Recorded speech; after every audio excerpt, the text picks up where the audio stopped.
Reflect Tamil Nadu செய்திகளுக்காக செய்தி வாசிப்பவர் பாரதி கண்ணையா. தூத்துக்குடியில் பேரறிஞர் அண்ணாவின் நினைவு நாள் முன்னிட்டு அவருடைய திருவுருவ சிலைக்கு அமைச்சர் மாலை அணிவித்து மரியாதை செலுத்தினார்.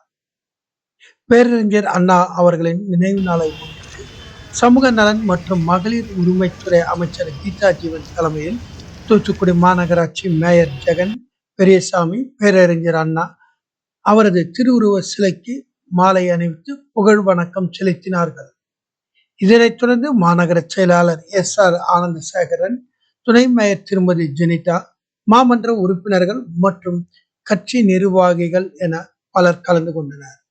தூத்துக்குடியிலிருந்து எமது செய்தியாளர் கணேஷ்.